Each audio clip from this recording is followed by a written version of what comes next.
최근에 신문에 이런 기사가 난 것을 보았습니다. 어떤 사람이 출근길에 아파트 주차장에서 차를 빼다가 그만 옆에 있는 외제차에 기스를 낸 겁니다. 물론 심하게 긁었으면 당연히 수리를 해줘야 하지만 그렇지 않고 그냥 살짝 기스가 난 겁니다. 이제 자기 차는 닦으니까 흔적 없이 이렇게 닦여지는데 그래도 나무 차니까 차주에게 전화를 해서 알리고, 그리고 지금 출근하는 길이라 수리를 하시고 그 수리비를 나한테 청구를 하십시오 하고 이제 출근을 했습니다. 같은 아파트 주민이고 그리고 살짝 기스가 났으니까 뭐 얼마 되지 않을 것이다 라고 생각을 했는데, 나중에 수리비가 청구가 되었는데 얼마가 청구가 되었는가 하면, 여러분 놀라지 마십시오, 500만 원을 내라는 겁니다. 기스 살짝 냈는데 500만 원 수리비를 청구를 한 겁니다. 그 기스난 그 앞 범퍼 전체를 다 이렇게 갈고, 그리고 램프에도 살짝 기스가 났기 때문에 램프도 다 갈고, 그 다음에 수리하는 동안에 차 렌트하는 비용까지 합쳐가지고 500만 원 수리비 내라는 겁니다. 이 사람이 너무 어이가 없어가지고 이 내용을 인터넷에 이렇게 올린 겁니다. 사진과 함께. 그런데 반면에 이런 경우가 또 있었습니다. 어느 식당 주차장에서 있었던 일인데, 어떤 사람이 이제 밥을 먹고 이제 집으로 가기 위해서 식당 주차장에서 차를 빼다가 역시 옆에 있는 외제차에 살짝 기스를 낸 겁니다. 그래서 얼른 그 차주에게 전화를 했더니 전화를 받지 않는 겁니다. 그래서 이 사람이 그 기스 난 부분을 사진을 이렇게 찍어서 그 사진과 함께 그 차주에게 문자를 이렇게 보냈습니다. 제가 차를 빼다가 차주님 차에 기스를 냈습니다. 이게 잠시 주차장으로 나와주시면 감사하겠습니다 하고 문자를 보낸 겁니다.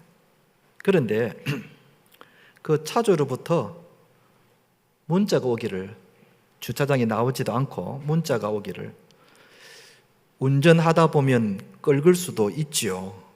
바뀌는 이상이 없죠. 그러면 됐습니다. 그냥 가세요. 아주 쿨하게 이렇게 문자를 보내고는 그냥 가라는 겁니다. 이 차주가 긍휼을 베풀어 준 거죠. 이 사람이 너무 감동을 받아가지고 역시 인터넷에 글을 올린 겁니다.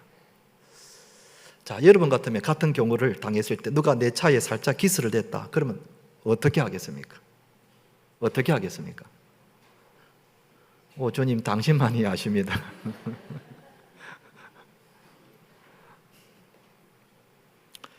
유명한 영화 배우나 탤런트 중에서 아프리카나 혹은 동남아 오지에 촬영을 하러 갔다가 그곳에 있는 그 굶주리고 병든 아이들과 사람들을 보고 돌아와서는 그 어린이들과 사람들이 눈에 아른아른거려서 그 지역의 사람들을 돕는 일에 동참을 하는 그런 사람들이 있습니다. 참 착한 사람들이고 선한 사람들이죠. 그 중에 세계적으로 유명한 영화 배우 오드리 헵번을 여러분들 아실 겁니다. 젊었을 때 이 오드리 헵번은 모든 만인의 연인이었죠. 이 오드리 헵번도 그런 사람 중에 한 명이었는데 사진 한번 볼까요? 이 오드리 헵번이 나이가 많았을 때에 아프리카 오지에 굶주리는 아이를 안고 있는 사진인데, 저 때가 오드리 헵번이 암에 걸렸을 때였습니다. 이 오드리 헵번이 그 아프리카 오지에 촬영하러 갔다가 그 불쌍한, 그러니까 병들어 있는 이런 아이들을 보고는 남은 생애에 내가 이 아이들을 돕는 일을 해야 되겠다 하는 그런 마음을 가진 겁니다. 그 암에 걸렸음에도 불구하고 하나님께서 주신 그 생명 닿는 날까지 그 어른이를 돕다가 그리고는 죽었습니다. 왜 그랬을까? 병들고 그리고 먹지 못하는 그 아이들을 이렇게 보면서 마음에 불쌍히 여기는 마음이 생긴 거예요. 긍휼히 여기는 마음이 생긴 겁니다. 오늘 예수님께서 긍휼에 대해서 말씀하십니다. 7절을 제가 다시 한번 읽어보겠습니다. 긍휼히 여기는 자는 복이 있나니 그들이 긍휼히 여김을 받을 것이며 그랬습니다. 여기서 긍휼히 여긴다는 말은 사람들을 동정하고 불쌍히 여긴다는 그런 뜻입니다. 우리가 알고 있는 그 뜻에서 크게 빗나가지 않습니다. 설교자인 토마스 왓슨은 긍휼을 이렇게 말했습니다. 긍휼은 죄의 결과로 비참한 상태에 빠져 있는 사람들을 향한 하나님의 애정, 하나님의 사랑이다고 그렇게 표현을 했습니다. 주님은 오늘 우리들에게 긍휼히 여기는 자가 되라고 말씀하십니다. 그리고 그런 사람이 복이 있다고 말씀하셨습니다. 사랑하는 성도 여러분, 우리가 왜 긍휼히 여기는 자가 되어야 하는지에 대해서 말씀드릴 때에 우리 모두가 긍휼히 여기는 하나님의 백성들이 되기를 주님의 이름으로 축원드립니다. 첫째로 우리가 왜 사람들을 긍휼히 여기야 하는가? 사람들은 다 상처가 있기 때문에 그렇습니다. 물론 마음의 상처를 말합니다. 우리가 세상 사람들을 이렇게 보면은 긍휼이라고는 거의 없는 사람처럼 보입니다. 다들 경쟁하면서 살고 살벌하게 살기 때문에 남을 배려하거나 남에게 양보를 하거나 그리고 긍휼히 여길 마음의 여유가 없습니다.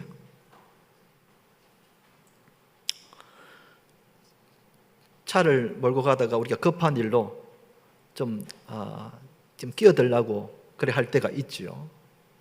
그러면 뒤에 있는 차가 막 끼어들지 못하도록 막 빵빵거리면서 어떤 때는 막 창문을 내려가지고 막 삿대질 하면서 그런 사람들이 있습니다. 참 양보를 안 해주는 여유가 없는 사람들이 있습니다. 어떤 사람은 지나가다가 차 사고를 목격했는데 거기에 막 사람들이 막 피를 흘리면서 쓰러져 있는데 그걸 뻔히 보면서도 그냥 지나가는 그런 사람들이 있습니다. 물론 어떤 사람들은 차에서 내려서 그 사람들을 이렇게 구출하기도 하는 그런 아주 선한 사람들도 있습니다만은 어떤 사람들은 그걸 목격하면서도 그냥 지나갑니다. 마음에 여유가 없습니다. 심지어는 어떤 사람들은 가난한 사람들을 속여가지고 돈을 갈취하고 금품을 갈취하는 그런 사람들도 있습니다. 이 세상은 참으로 긍휼이 없는 사람들도 꽉 찼습니다. 그런데 신자인 우리들도 긍휼을 잘 베풀지 않는 것 같습니다. 우리 부곡중앙교회 성도님들이야 긍휼을 잘 베풉니다마는 보통 신자인 사람들도 긍휼을 베풀지 않은 사람들이 참 많습니다. 살아가는데 그만큼 마음의 여유가 없는 거죠. 또 어떤 경우는 우리가 사람들을 배려해서 한번 양보해 주면은 사람들이 우리를 만만하게 대합니다. 저 사람은 내가 뭐라 해도 괜찮다 이러면서 만만하게 대하는 사람들이 있습니다. 무시하죠. 그런데 여러분, 우리가 어떤 마음을 가지고 사람들을 봐야 하는가 하면 하나님 아버지의 마음으로 사람들을 바라봐야 합니다. 하나님 아버지의 마음으로 사람들을 보면은 사람들이 그저 불쌍하게 보이고 그래서 긍휼히 여기는 마음을 자연스럽게 갖게 된다는 겁니다. 우리가 하나님 아버지의 마음을 가지고 사람들을 이렇게 보면은 사람들이 다 이게 상처가 있다는 것을 알게 됩니다. 우리가 사람들의 그 모습만 보면은 다 못된 사람 같고 나쁜 사람 같지만 그러나 하나님 아버지의 마음으로 사람들을 바라보면은 그 사람들의 마음에 병이 있고 상처가 있고 아픔이 있고 슬픔이 있고 그리고 피해의식이 있다는 것을 알게 되는 것입니다. 그러면 마음에 불쌍히 여기는 마음과 그리고 긍휼히 여기는 마음이 자연스럽게 생기게 된다는 겁니다. 어느 인기 연예인의 이야기입니다. 이름을 이야기하면 여러분들도 다 아는 그런 인기 연예인입니다.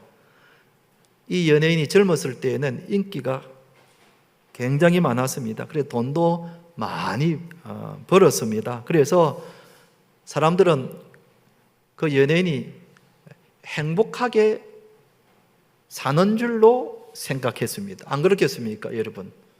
인기도 있고 돈도 많이 벌었으니까 얼마나 행복하게 살까, 그래 생각을 하고 있었습니다. 그런데 세월이 흘러서 이제 나이가 많아서 어느 TV에 나와서 자기가 살아온 그 이야기를 이제 고백을 하는데, 이 사람이 과거에 얼마나 많은 상처와 아픔을 가지고 살았다는 것을 고백하는 겁니다. 거기 있는 사람들이 깜짝 놀라는 겁니다. 남편이 사업을 하다가 빚을 짓는데 그 빚이 막 얼마나 많은지 평생 그 남편 빚 갚느라고 이 고생 저 고생을 했다는 겁니다. 그래가지고 또 잘 살면 되는데 결국은 그 남편하고 이혼을 했다는 겁니다. 그런데다가 이혼 후에 또 암에 걸려가지고 얼마나 많은 고통을 겪었다고 하는 것입니다. 우리가 사람을 겉모습만 보면은 아무 상처 없는 사람처럼 그래 보입니다. 잘 사는 것 같이 보입니다. 그러나 사실은 대부분의 사람들이 마음에 얼마나 많은 상처와 아픔을 가지고 살아가고 있다는 사실입니다. 여러분, 이 세상에 상처 없는 사람은 없습니다. 남편 여러분, 아내가 얼마나 상처가 많은지 모릅니다. 나하고 결혼해서 살면서 아이 키우면서 얼마나 마음에 상처와 아픔이 많은지 모릅니다. 또 아내 여러분, 남편 역시 마음에 얼마나 많은 상처와 아픔이 있는지 모릅니다. 집에 보면 막 큰 소리 치고 버럭버럭 화를 내지만, 그러나 그 안에는 상처가 있는 겁니다. 여러분, 남편이 자는 얼굴을 한번 가까이서 한번 보십시오. 그 참 불쌍해 보입니다. 남자라고 다 여러분 강하지 않습니다. 남편 역시 마음에 아픔과 상처가 있는 겁니다. 자녀 여러분, 부모님의 마음에 얼마나 큰 상처와 아픔이 있는지 모릅니다. 부모님들은 말을 안 합니다. 자녀들 앞에서 내가 이렇다 저렇다 말은 안 합니다. 그래서 부모님들은 뭐 아무 일 없는 것 같이 보입니다. 그러나 여러분, 부모님의 마음에 얼마나 많은 아픔과 상처가 있는지 모릅니다. 아마 그 이야기를 들어보면 눈물 없이는 못 들을 겁니다. 또 부모 여러분, 자녀들에게 얼마나 큰 상처와 아픔이 있는지 모릅니다. 아니, 아이들이 무슨 걱정이 있어. 내가 키워주고 밥 주고 공부시켜주고 옷 사주고, 그런데 뭐가 상처가 있단 말이에요. 여러분, 안 그렇습니다. 자녀들을 한번 보십시오. 이야기를 해보십시오. 많은 자녀들이 부모들 때문에 얼마나 큰 상처를 입고 있는지 모릅니다. 어떤 자녀들은 어릴 때에 부모로부터 너무나 큰 상처를 받아서 평생 그 상처 때문에 가슴 아파하며 살아가는 자녀들이 얼마나 많은지 모릅니다. 그러니 여러분, 우리 중에 마음에 아픔과 상처가 없는 사람은 없습니다. 다 상처가 있습니다. 한번 따라 합시다. 저도 마음에 상처가 있습니다. 아닌 사람이 있습니까, 여러분? 여기 임 목사도 마찬가지입니다. 여러분 앞에서는 얼굴이 늘 밝고 걱정 없는 사람처럼 보이지만 저에게도 마음에 아픔이, 그 상처가 있습니다. 그렇기 때문에 우리가 하나님 아버지의 마음을 가지고 바라보면은 자연스럽게 내 마음에 긍휼히 여기는 마음이 생기는 거예요. 여러분, 성경이 아무리 우리에게 긍휼히 여기라고 말씀하셔도 무슨 뭐 자판기처럼 탁 누르면 탁 그렇게 나옵니까? 성경이 긍휼히 여기라 그러면 우리가 자연스럽게 뭐 탁 긍휼히 여기는 마음이 생깁니까? 아니잖아요. 아무리 좋은 말씀이고 맞는 말씀이지만은 거기 긍휼히 여겨집니까? 그런데 왜 긍휼히 여겨지는가를 우리가 알면 자연스럽게 긍휼히 여겨지게 되는 거예요.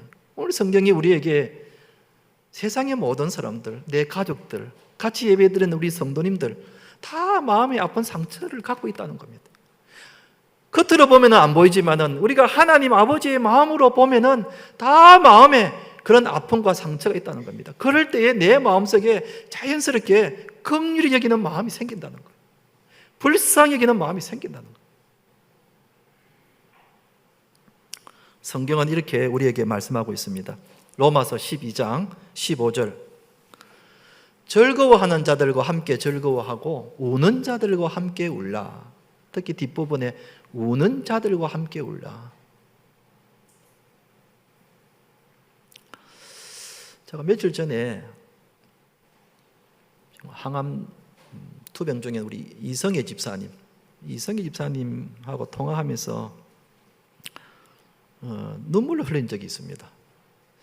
여러분 아시는 대로 우리 이성애 집사님 현재 혈액암에 걸려서 투병 중에 있는데 최근에 골수 이식 수술을 하시고 회복 중에 있습니다. 그런데 그 골수 이식 수술 전후에는 사람들로부터 감염을 예방하기 위해서 무균실, 균이 없는 무균실에 입원해 있어야 되는데 여기에는 아무도 못 들어가고 혼자만 입원해 있어야 되는 겁니다. 여기는 남편도 안 되고 자녀도 안 되고 누구도 안 되고 오직 혼자만 그 무균실에서 한 보름 정도를 이렇게 지내야 하는데, 이렇게 한번 생각해 보십시오. 얼마나 그 외롭고 힘들겠습니까? 골수 이식 수술하고 며칠 후에 이제 통화를 그날 하게 되었습니다. 많이 힘들다는 겁니다.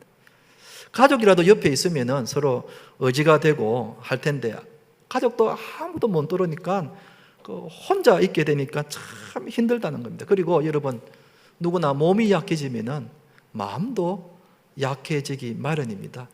별별 생각이 다 난다는 겁니다. 무서운 생각, 두려운 생각, 죽는 생각, 별별 생각이 나서 악몽을 꾸기도 하고 마음이 막 너무 겁이 난다는 겁니다. 그때 전화로 기도를 해드리는데 집사님이 현재 처해 있는 그 상황을 제가 듣고 보니까 막 눈물이 나는 거예요.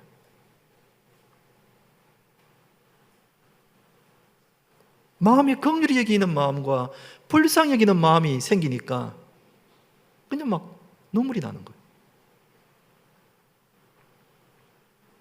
여러분, 우리가 하나님 아버지의 마음으로 사람들을 바라보면은 누구나 마음의 아픔과 상처가 있다는 것을 보게 됩니다.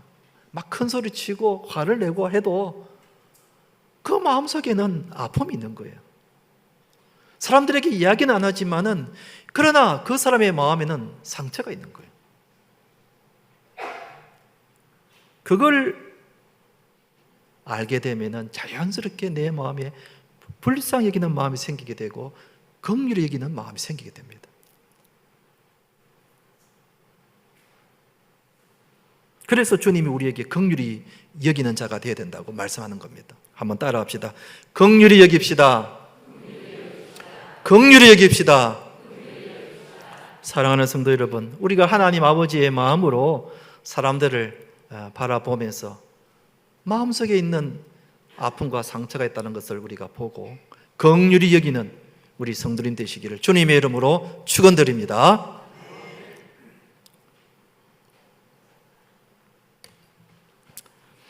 두 번째로 우리가 왜 사람들을 긍휼히 여겨야 하는가? 하나님이 우리를 긍휼히 여겨 주시기 때문입니다. 우리가 왜 사람들에게 긍휼을 베풀어야 하는지 더 큰 이유가 바로 여기 있는 겁니다. 하나님이 우리를 긍휼히 여겨 주시기 때문입니다. 우리는 모두 죄인입니다. 우리가 얼마나 많은 죄를 지었는지, 얼마나 심각한 죄를 지었는지, 이로 내가 어떤 죄를 지었는지 사람들에게 심각하게 지은 죄 한 5가지 정도만 실토를 하면은 아마 사람들이 실망을 하거나 아니면 충격을 받을 겁니다. 아니, 어떻게 집사님이 그런 죄를 지었어? 이야, 집사님 내가 다시 봐야 되겠네. 집사님 어떻게 그럴 수가 있어? 내가 도저히 이해가 안 되네. 아마 그럴 겁니다. 실망을 하거나 충격을 받을 겁니다. 남편 여러분, 내가 내 아내와 결혼해서 살면서 심각하게 지은 죄 한 5가지만 아내에게 실토를 해보십시오. 당장 내 아내가 이혼하자고 야단일 겁니다. 충격받아가 쓰러질 겁니다. 자녀 여러분, 여러분들이 부모님 앞에 내가 심각한 죄를 지은 거 한 5가지만 실토해 보십시오. 우리 부모님은 내가 항상 착하다고 생각하고 있습니다. 공부 열심히 하고 직장 잘 다니고 교회 잘 다니고 인사 잘하고 예의 바르고, 그래서 우리 아이는 참 착하다고 생각할 겁니다. 그러나 여러분, 내가 지은 죄 한 5가지만 부모에게 한번 이야기해 보십시오. 아마 부모가 벌크덕 넘어갈 겁니다. 쓰러질 겁니다. 그렇다고 여러분 말은 하지 마세요. 그만큼 우리가 하나님 앞에서 큰 죄인이라는 겁니다. 정말 심각한 죄를 지은 그런 죄인이라는 겁니다. 그런데 우리가 그런 큰 죄를 지었지만 하나님은 우리를 긍휼히 여기사 벌하지 않으신다는 겁니다. 시편 78편 38절은 같이 한번 읽어보겠습니다. 시작. 오직 하나님은 긍휼하심으로 죄악을 덮어주시어 멸망시키지 아니하시고 그의 진노를 여러 번 돌이키시며 그의 모든 분을 다 쏟아내지 아니하셨으니, 하나님은 긍휼이 많으셔서 우리가 지은 그 죄악을 덮어주시고 그리고 멸망시키지 아니하신다. 벌을 내리지 않으신다는 겁니다. 여러분, 우리가 하나님 앞에 지은 죄에 대해서 하나님이 벌을 내리신다면 이 자리에 온전한 모습으로 앉아있을 사람이 과연 몇 명이나 되겠습니까?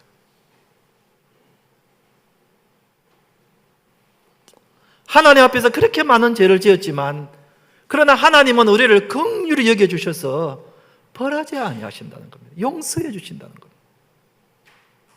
더 나아가 하나님이 우리를 긍휼히 여겨주시기 때문에 우리를 구원해 주셨다는 것입니다. 에베소서 2장 4절 5절 또 같이 한번 읽어보겠습니다. 시작. 긍휼이 풍성하신 하나님이 우리를 사랑하신 그 큰 사랑을 인하여 허물로 죽은 우리를 그리스도 예수와 함께 살리셨고 너희는 은혜로 구원을 얻은 것이다. 긍휼이 풍성하신 하나님이 죄 많은 우리들을 벌하지 않으실 뿐만 아니라 우리들을 구원해 주셨다는 겁니다. 저기 은혜로 구원을 받았다는 것이 긍휼로 구원을 얻은 것과 똑같은 겁니다.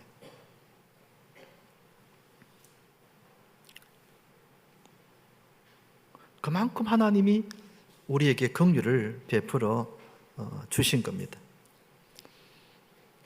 그러니 이 사실을 우리가 알고 깨달았으니 우리도 사람들에게 긍휼을 베풀어 주는 것이 마땅하지 아니하느냐. 예수님의 말씀이 바로 이런 뜻입니다.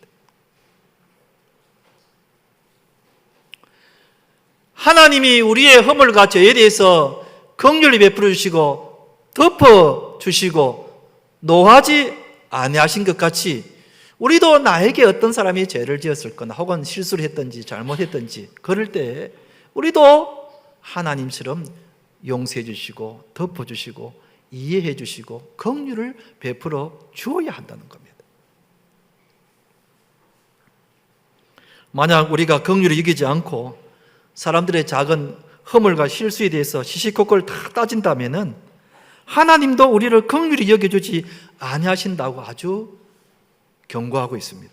야고보서 2장 13절 보면은 긍휼을 행하지 아니하는 자에게는 긍휼 없는 심판이 있으리라. 참 무서운 말씀입니다.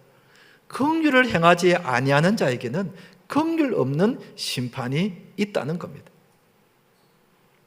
이것을 예수님이 아주 실감 있게 비유를 들어서 말씀을 해 주셨습니다. 여러분들도 잘 아는 비유의 말씀인데, 어느 나라의 종이 왕에게 1만 달란트의 빚을 진 겁니다. 1만 달란트라 하면은 여러분 실감이 안 날 텐데, 이것을 지금의 화폐 단위로 환산을 해보면은 한 달란트가 약 14억 정도 됩니다. 그러면 1만 달란트는 얼마가 됩니까? 곱하기 만을 하면은 14조 원이 되는 겁니다. 1억도 아니고 2억도 아니고 14조 원이 되는 겁니다. 얼마나 어마어마한 돈입니까? 성경학자들은 이 신하가 무슨 일로 이렇게 왕에게 빚을 졌는가 해석해 보기를, 왕의 명령을 받아서 큰 국가 정책 사업을 하게 되는데 이 사업이 실패한 겁니다. 그래서 14조 원이라는 큰 손실을 보게 된 겁니다. 그러니 왕이 가만히 있겠습니까? 왕이 그냥 막 화가 난 겁니다. 그래서 당장 신하를 불러다가 내 빚을 갚아라. 다 갚을 수 없거든. 내 몸과 내 아내와 아이들까지 다 종으로 팔아서라도 갚아라. 그랬습니다. 1, 2억도 아니고 14조억이나 되는 그런 돈을 빚을 지게 됐으니 왕이 안 그렇겠습니까? 그러자 이 종이 왕에게 싹싹 빕니다. 제발 살려달라고 빕니다. 왕이시여, 나를 불쌍히 여기서 나를 살려주십시오 하고 싹싹 빕니다. 그러자 왕이 이 종을 불쌍히 여겨서 그 모든 빚을 다 탕감해 주었습니다. 그 어마어마한 돈의 빚을 왕이 긍휼을 베풀어 주어서 탕감을 해줍니다. 참 얼마나 다행스러운 일입니까? 그런데 이야기는 여기서 끝나지 않고 그 다음 계속 이어집니다. 이 종이 왕에게 긍휼을 받아서 이제 왕궁에서 나가는데, 나가면 누구를 만나냐면은 자기에게 100데나리온 빚을 진 신하를 만나게 됩니다. 100데나리온은 요즘 말로 하면 한 1,000만 원 정도에 되는 돈인데, 그러나 자기가 탕감받은 14조 원에 비하면은 이 100데나리온은 그야말로 껌값입니다. 그야말로 지극히 적은 돈이죠. 그런데 이 100데나리온의 빚을 갚지 않는다 그래서 맥살을 잡고 끌고 가서 감옥에 집어 넣은 겁니다.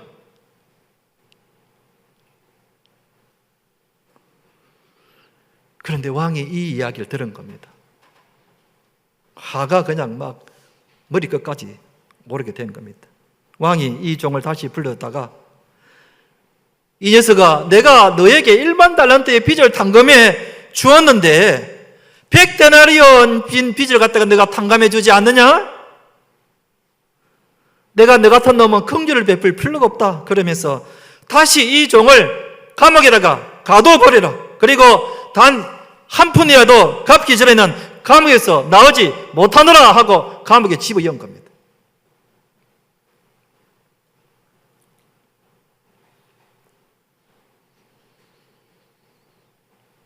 여러분, 이 비유에서 나오는 1만 달란트 빚을 진 사람이 누군가 하면 바로 우리 자신입니다.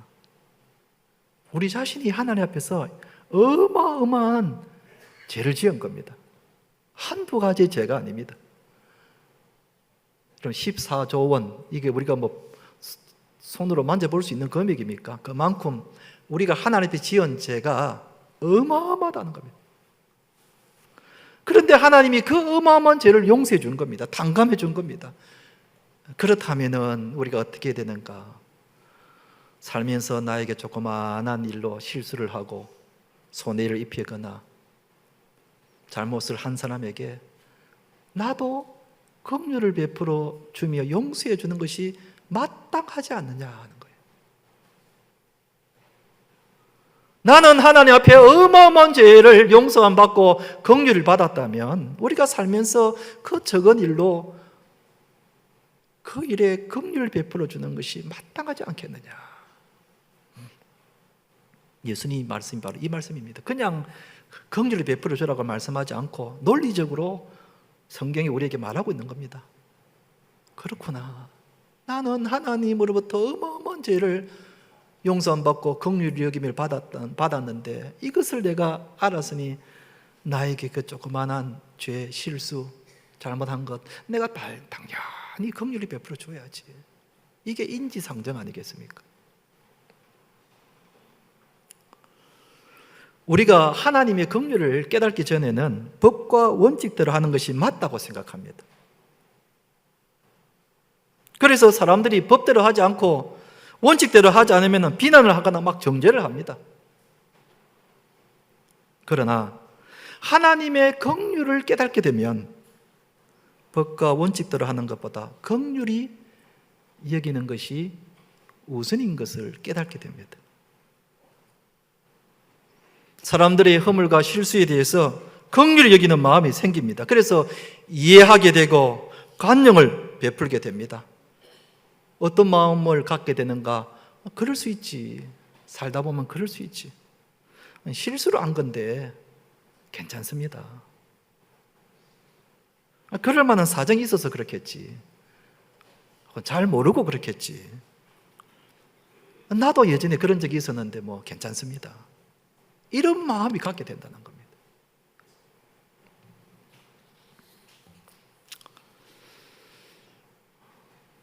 오래전에 제가 여러분에게 이 장로님 소개한 적이 있었는데 이 설교를 준비하면서 또 그 장로님이 생각이 나서 한 번 더 이 말씀을 한번 드려봅니다.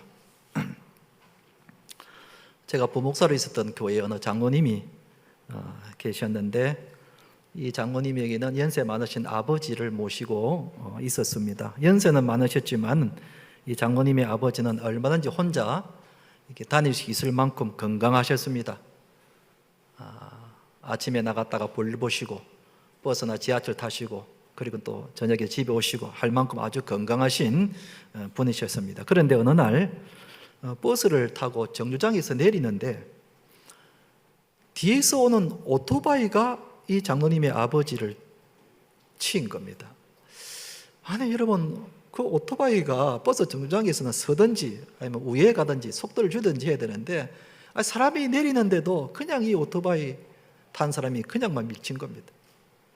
그래서 이 장로님의 아버지가 그 오토바이에 부딪혀서 넘어지면서 머리를 다친 겁니다.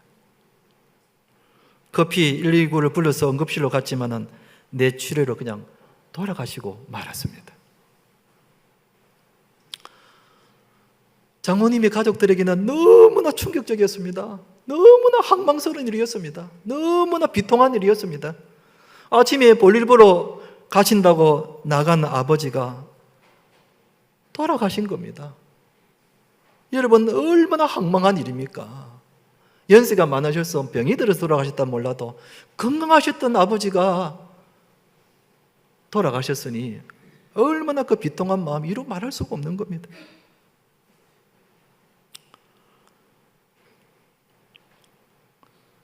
장로님의 가족들이 마음을 가다듬고 그리고 장례를 치르고 그리고 가족들과 모여서 의논을 했습니다. 할아버지는 건강하셨지만 그래도 죽음은 하나님께 달려있는 것이므로 하나님께서 할아버지를 부르셨다. 그걸 믿음으로 받아들이는 거예요. 비록 사고로 돌아가셨지만 그러나 생명은 하나님께 달려있는 것이므로 하나님이 할아버지를 불러가셨다. 믿음으로 받아들이는 겁니다. 그리고는 사고를 낸 그 청년에게 긍휼을 베풀어 주기로 결정을 한 겁니다. 사고를 낸 청년은 인명사고를 냈기 때문에 바로 경찰서에 구속이 되어 수감이 되어 있었는데 그런데 이 청년 나이가 이제 20대 후반 살아갈 날이 장장한데 이 청년이 한 번의 실수로 교도소에 수감이 되어 오랫동안 있는 것은 또 다른 슬픈 일이라고 생각을 한 겁니다. 그래서 이 장모님의 가족들이 진정서를 써서 경찰서에 제출을 합니다. 우리 아버지가 사고로 돌아가신 것은 참 비통한 일이지만 그러나 우리 가족들은 그 사고를 낸 청년을 용서하기로 했으며 그 청년의 앞길을 위해서 풀어주시면은 감사하겠습니다 하는 내용의 진정서를 써서 제출했습니다. 참 여러분, 이건 보통 사람으로서는 하기가 참 어려운 일이죠. 우리가 그런 사람들이 그런 사고를 당하면은 더 엄한 벌을 주라고 하는 세상인데 도리어 석방시켜 달라고 진정서를 낸다는 것은 참 어려운 일입니다. 그런데 그 장로님의 가족들은 신앙의 힘으로 그 슬픔을 극복했을 뿐만 아니라 주님의 마음으로 사고를 낸 그 청년에게 긍휼을 베풀어 준 겁니다. 법대로 하면 그 청년이 구속되고 징역을 사는 것이 맞죠. 마땅하죠. 그러나 긍휼을 베풀어 준 겁니다. 이게 바로 예수님의 마음입니다. 또한 우리가 가지고 있어야 될 마음입니다. 우리가 하나님의 긍휼을 받은 자로서 사람들을 이해해 주려고 우리는 애를 써야 합니다. 할 수만 있으면은 긍휼을 베풀어 줘야 합니다. 괜찮습니다. 그럴 수 있죠. 우리가 하나님 앞에서 어마어마한 죄를, 긍휼을 탕감을 받을 만큼 긍휼을 입은 자라는 것을 우리가 안다면은 우리가 사람들에게도 긍휼을 베풀어 주는 것이 마땅하지 않느냐, 예수님의 말씀입니다. 그래서 우리는 우리에게 실수를 하거나 잘못을 저지르거나 그런 사람들에게 우리는 괜찮습니다, 다음에 잘하면 되죠, 다음에는 또 그런 실수하지 마십시오 하면서 우리가 긍휼을 베풀어 줘야 하는, 이게 예수님의 마음이요, 이게 우리 신자의 마음이라는 겁니다. 한번 따라합시다. 괜찮습니다. 괜찮습니다. 그럴 수 있죠. 여러분, 그 외제차 기스를 낸 그 차주가 그 사람에게 그럴 수 있죠. 괜찮습니다. 그냥 가세요. 나는 그분이 교회 다니는 사람이 아닌가 생각되죠. 우리가 자주 이런 말을 해야 되는 거예요. 이게 긍휼을 베풀어 주는 사람의 말이죠. 이제 말씀을 맺겠습니다. 사랑하는 성도 여러분, 오늘 예수님은 우리에게 긍휼히 여기는 자가 되라고 말씀하십니다. 무조건 긍휼히 여기라고 말씀하지 아니하시고 하나님이 죄인된 우리들에게 얼마나 많은 긍휼을 베풀어 주시는가를 말씀해 주시면서 그러므로 너희들도 사람들에게 긍휼을 베풀어 주는 것이 마땅하지 않느냐, 이렇게 말씀하십니다. 우리도 하나님이 우리를 긍휼히 여겨주신 것 같이 사람들에게 긍휼히 여겨주시는 예수님의 마음을 가지고 살아가시는 우리 성도님 되시기를 주님의 이름으로 축원드립니다.